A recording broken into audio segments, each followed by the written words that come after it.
Wah, banyak juga ya pilihannya. Udah mulai ya?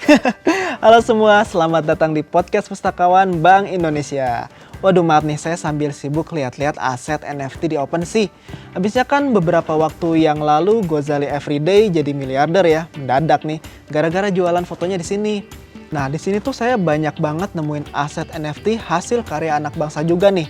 Tapi ternyata saya tidak cuma menemukan gambar digital, melainkan foto-foto yang sepertinya salah masuk nih. Ada foto makanan, gorengan, bahkan nasi uduk. Apakah kita berpeluang mendapatkan cuan dari foto sarapan kita sebagai NFT?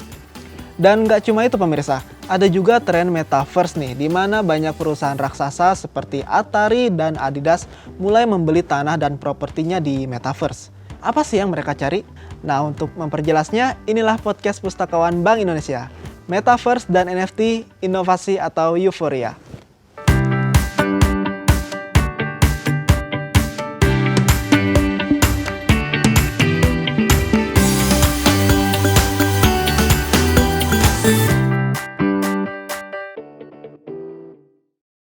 Halo, selamat pagi pemirsa dimanapun Anda berada. Senang sekali saya Ademai Sukmanjaya dari Perpustakaan Bank Indonesia kembali lagi menyapa Anda. Hari ini saya semangat sekali nih karena pembahasan kita kali ini akan menyerempet ke peluang-peluang di masa depan nih. Mulai dari Metaverse dan juga NFT. Mungkin pemirsa sudah lihat atau baca-baca berita bahwa Metaverse dan NFT ini sedang ramai-ramainya jadi bahan topik pembicaraan ya. Dimulai dari berbagai perusahaan yang membeli properti di Metaverse hingga berbagai karya NFT yang laris manis dengan harga fantastis. Nah, untuk itulah di sini sudah bergabung bersama kita dua narasumber terkemuka untuk membantu menjelaskan fenomena ini. Izinkan saya memperkenalkan Pak Andri Alamsyah, Asosiat Profesor Telu dan Ketua Asosiasi Ilmuwan Data Indonesia. Selamat pagi Pak Andri, apa kabar Selamat, Pak? selamat pagi Mas Adi. Baik, gimana kabarnya? Alhamdulillah. Dan juga telah bergabung bersama kita Ibu Laras Ayu Tirta, Analis Sistem Informasi. Selamat pagi Ibu Laras, apa kabar Ibu? Alhamdulillah baik banget. Selamat bergabung Bapak Andri dan Ibu Laras, semoga sehat selalu ya. Pak Andri dan Ibu Laras, tadi pagi nih saya scrolling nih Pak dan Bu, banyak berita-berita yang membahas banyaknya ekspansi di metaverse nih, mulai dari pembelian lahan, properti dan sebagainya. Dan juga peluang mengenai aset-aset digital di NFT. Nah, pasti pemirsa juga nggak sabar nih ya untuk tahu lebih jauh mengenai hal ini. Mungkin kita bisa mulai dari metaverse ya nih, Bapak dan Ibu. Baik. Ya kan? Oke, sebenarnya nih Pak, apa sih penjelasan sederhana dari metaverse itu sendiri? Oke, baik Mas Adi. Jadi metaverse itu adalah suatu dunia digital yang memungkinkan kita untuk berinteraksi secara masif ya. Secara masif itu tentunya didukung dengan kenyamanan kita berinteraksi. Artinya ada suatu hal yang kita sebut sebagai immersive experience, ya, pengalaman atau rasa di mana kita seperti nyemplung gitu Mas di dalam dunia itu. Oh, alah. Nah, biasanya itu diperkuat dengan namanya experience 3D ya, 3 dimensi. Kita seperti nyemplung, kita berinteraksi. Nah, itu yang kita sebut sebagai metaverse. Nah, dalam prosesnya sekarang untuk membuat suatu metaverse itu perlu banyak sekali teknologi. Nah, salah satunya teknologi yang berkaitan dengan experience tadi, supaya kita ngerasa seperti ada di dunia beneran. Dan yang kedua adalah teknologi yang berkaitan dengan tukar-menukar aset yang tadi Mas bilang itu adalah NFT, yang mungkin akan kita bicarakan nanti. Mungkin seperti itu singkatnya.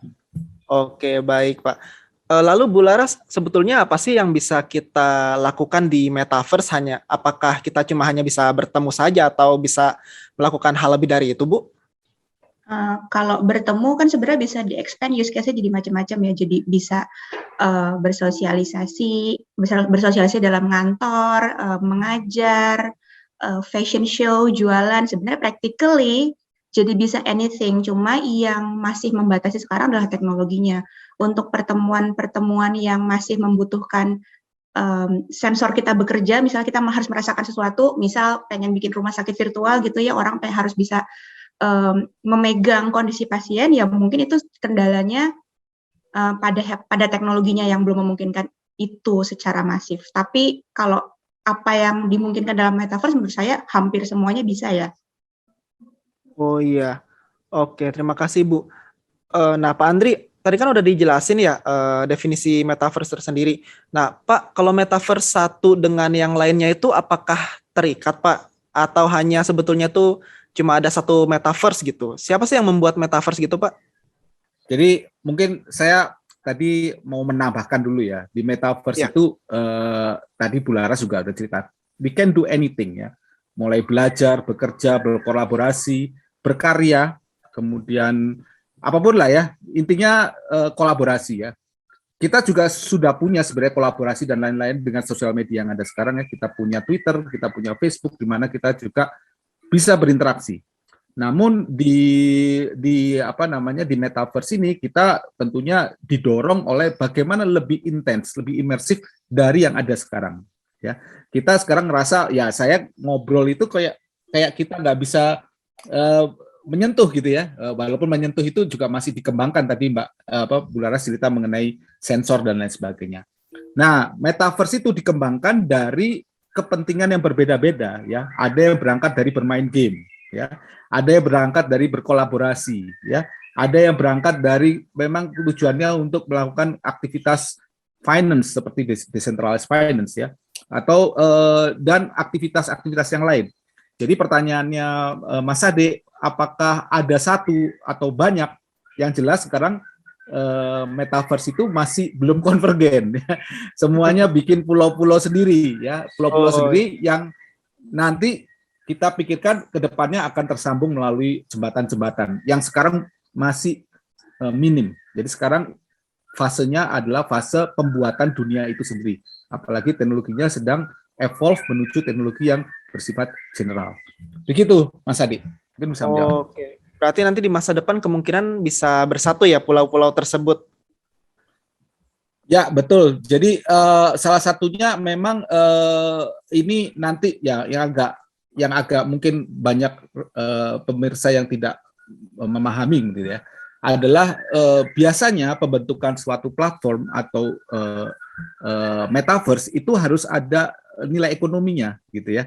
Kalau nggak ada yang kalau misalkan saya Bu Laras, Mas Ade tiba-tiba bikin metaverse tapi kita nggak ngerti kita ini buat apa bikin metaverse, nggak ada dorongan ekonomi untuk melakukan itu, biasanya belum terjadi. Yang terjadi sekarang itu disponsori oleh perusahaan-perusahaan besar biasanya, Microsoft, Facebook, dan lain sebagainya. Mereka yang mendorong, karena mereka berpikir bisa melakukan kegiatan ekonomi di sana. Makanya metaverse-nya masih bentuknya pulau-pulau tadi. Begitu. Baik, terima kasih Pak Andri. Nah, Bu Laras, saya pengen tanya nih, saya pernah baca berita nih Bu Laras, adanya perusahaan yang membeli tanah di metaverse seperti Atari dan juga Adidas nih. Kenapa sih Bu ada perusahaan yang mau membeli tanah di metaverse? Tanahnya kan nggak ada di bumi gitu. Sebenarnya peluang apa itu yang mereka lirik si perusahaan tersebut? Jadi pengen beli seperti itu. Betul. Mana harga pembeliannya pun juga menghebohkan ya. Nggak yang bikin murah keringat gitu. dingin Bu. Karena ya namanya perusahaan kan pasti profit oriented ya. Mereka somehow melihat peluang suatu hari mungkin ke depan akan mengenerate cash buat mereka gitu. Tapi itu masih ke depan. Untuk yang tadi ya Pak Andri bilang, sekarang metaverse dibangun masih dengan kondisi harapan orang bisa melakukan kegiatan ekonomi di sana. Makanya sekarang perusahaan-perusahaan yang beli rata-rata adalah perusahaan yang berharap suatu hari mereka bisa mengadakan event di sana, mengadakan penjualan. Nah, cuma itu pun saya baca masih banyak ini ya, masih banyak perlu improvement. Contohnya kayak di Samsung kemarin kasusnya adalah begitu event launching Samsung produk terbarunya dibuka, orang tuh malah nggak bisa masuk ke dalam metaverse-nya gitu. Katanya pintunya keblok. Jadi masih butuh banyak improvement lah di metaverse ini sendiri gitu. Cuma ya pasti mereka punya harapan lah suatu hari ini bisa dimonetisasi gitu. Oh ya, jadi nilai ekonomi itu emang nomor satu ya Bu ya? Pasti. Yang menggerakkan dunia ini kan duit ya. Betul sekali.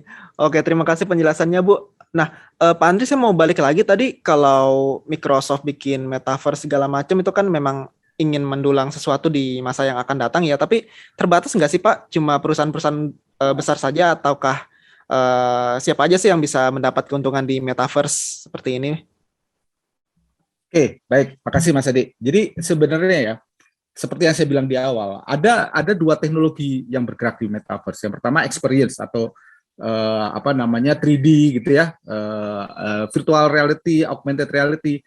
Yang kedua adalah back end yang kita sebut blockchain, yang salah satunya nanti mengenable NFT dan lain sebagainya. Blockchain sendiri ini adalah apa ya, fondasinya namanya Web 3.0, suatu platform internet di mana desentralisasi. Harusnya, ini konsepnya, konsep dengan kenyataan memang agak berbeda. Konsepnya itu adalah saya dan yang rekan-rekan yang lain, saya dengan Mas Adi dan Bu Laras di sini, kita bisa bekerja sama tanpa perlu platform Microsoft dan lain sebagainya. Kita peer-to-peer namanya, kita langsung saja peer-to-peer. Tapi kenyataannya tadi membuat peer-to-peer itu tidak mudah. Kita harus ketemu dulu di mana, misalkan ya, contohnya, saya mau main bola sama teman saya, tetangga saya harus ketemu tetangga saya di lapangan bola. Nah, lapangan bola itulah platformnya yang kita sebut tadi sebagai Facebook, Microsoft, dan lain sebagainya. Ya tentunya teknologi atau perusahaan sosial media atau social network services, mereka selama ini untung besar dari pengelolaan data ya, personalized advertising, personalized product ya. Inilah praktek yang ada sekarang. Mereka punya untung besar di sana, dan mereka juga nggak mau ketinggalan dengan teknologi. Makanya mereka riding dulu, ya, kita siapkan teknologinya. Walaupun nanti kita melakukan pekerjaan peer-to-peer, kita ketemu langsung, bertransaksi langsung, berkolaborasi langsung, tentu tempatnya sudah disediakan sama dia. Dan biasanya kalau yang sudah orang memulai duluan, biasanya lebih unggul ya. Karena saya sudah brandnya udah ada di sana dulu lah. Kalau nanti ketemu di tempatnya Microsoft gitu, ya kayak tadi ketemu di lapangan bola atau ketemu di tempatnya Meta dan lain sebagainya. Seperti itu Mas. Jadi intinya mereka melihat, menyediakan sambil mencari peluang juga, karena next best thing itu yang namanya sekarang mengumpulkan data sebesar-besarnya, biasanya juga melanggar privacy dan lain sebagainya, itu sudah banyak dikritik oleh dunia. Tapi saat ini itu masih best practice. Kedepannya yang kita lihat nanti adalah peer-to-peer ya, langsung aja berhubungan, berinteraksi tanpa melalui platform. Begitu gambaran besarnya, Mas Adi. Mungkin bisa menjawab. Baik, terima kasih Pak Andri. Nah, Bu Laras, kalau kita di metaverse itu kan kita kayak pakai avatar gitu ya. Saya tuh pernah lihat YouTube-nya iklan Justin Bieber tuh yang konser virtual di metaverse itu kan makin bening, makin ganteng. Itu saya bisa nggak Bu kalau nyamar jadi orang lain, jadi lebih kayak opa-opa gitu Bu? Nah, itu tuh kalau kita jadi nyamar jadi orang lain di metaverse gitu, apakah memungkinkan Bu? Terus ada nggak sih ancaman yang membayangi teknologi ini Bu kalau kita jadi orang lain di sana gitu? Ya Mas, tadi kan kalau kita balik lagi ke definisi metaverse yang Pak Andri jelaskan, ini sebenarnya dunia digital yang lebih imersif. Kalau ngomong kita ambil dunia digital doang ya, sekarang kita lagi ngomong di dunia digital juga nih, cuma nggak imersif. I see you as an image gitu. Kalau di sana mungkin saya lebih merasa ada di ruangan digital. Nah, jadi mau dunia digital biasa kayak gini atau mau metaverse, siapapun masih bisa melakukan penipuan identitas. Nah, jadi mau Mas Ade nanti mau bikin avatar secakep Jimin juga atau Han Ji Pyeong bisa banget. Nah, cuma balik lagi nih ke tiap metaverse yang ada kan sekarang masih beda-beda ya. Mereka dibangun dengan pendekatan berbeda-beda. Ada yang dari game, ada yang dari enterprise metaverse. Nah, untuk enterprise metaverse mungkin arahnya adalah avatar yang dibuat harus merepresentasikan pribadi diri kita sendiri supaya meminimalisir tadi ya identity theft. Kebetulan ada juga tuh yang ini mau bilang iseng nggak ya? Enggak sih, kayaknya nggak iseng. Mereka pasti berharap cuan di situ. Ada yang mengembangkan portal di mana kita begitu masuk tuh langsung ke scan gitu body kita dan jadi avatar di metaverse. Ada juga yang kayak gitu. Nah, mungkin itu yang pas buat dikembangkan di metaverse yang jenisnya enterprise. Jadi identity is number one. Tapi kalau misalnya untuk sekedar metaverse yang main gaming, yang di sana identitas itu tidak penting, dan anonimitas itu sangat dihargai, ya anyone could be anyone. Jadi ancamannya ya sebenarnya ada pada anonimitas tersebut gitu. Ya kita nggak perlu jauh-jauh lah ya, main game dimanapun juga pasti ada aja kan yang bikin fraud gitu, nipu. Misalnya saya main Mobile Legend, terus saya ditipu tuh ya sama akun Mobile Legend lainnya menawarkan macam-macam jual diamond, ya bisa aja terjadi kan. Jadi metaverse pun ancaman tersebut tetap ada. Oke, terima kasih penjelasannya Ibu. Nah, Pak Andri dan Bu Laras, ini apa sih yang bisa masyarakat lakukan ini untuk menyambut metaverse ini? Peluang apa yang bisa ditangkap oleh masyarakat? Sekiranya bisa dijawab dulu, mungkin mulai dari Pak Andri dulu. Ya, baik. Terima kasih, Mas Adi. Jadi, kalau saya lihat ya, proses bisnis ya, masyarakat saat ini, atau lebih umum mungkin small medium enterprise ya, SME ya, atau UMKM ya. Biasanya kan UMKM itu jualannya di e-commerce ya. Biasanya juga kita Indonesia, ini saya bicara data karena tadi saya juga dari Asosiasi Ilmuwan Data, kita itu sangat tidak berdaulat atas data di negara kita sendiri. Bahkan public services, public sektor ya seperti pemerintah dan sebagainya mungkin kalah ya dari swasta, ya, dari private ya. Karena kalah itu, jadi kalau kita bermain di area data itu kita kalah start ya. Data kita nggak banyak ya. Kita mau mengenali customer kita juga yang punya data tentunya platform-platform besar dan sebagainya. Nah, metaverse ini bisa jadi ide baru ya, ide baru di mana kita create something ya.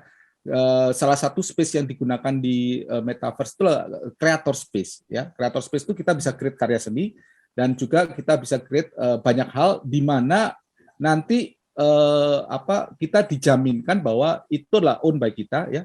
Nanti ada sertifikat di blockchain-nya. Nah, itu kita bisa langsung jual langsung ya. Kita bisa cari marketnya, dan itu adalah ruang baru ya buat kreator di Indonesia ya. Ruang baru kita create dan nanti dijual juga, marketnya bisa banyak, bisa di digital dan bisa broad lagi, nggak hanya ada di Indonesia. Jadi ini adalah tempat bagus untuk kreator-kreator di Indonesia. Saya rasa banyak sekali peluang-peluang yang lain, termasuk development dari metaverse sendiri. Bahkan mungkin kalau Mas Adi tahu adalah sekarang arsitek pun udah bermain di metaverse. Kalau dulu arsitek itu bikin bangunan real, sekarang bikin arsitek-arsitek di metaverse yang tidak terhalang oleh hambatan fisik. Ya, kalau di dunia nyata kan bahannya apa, nanti kemiringannya berapa, ketahanannya apa. Dan di metaverse bebas saja ya. Jadi desainer bebas ya.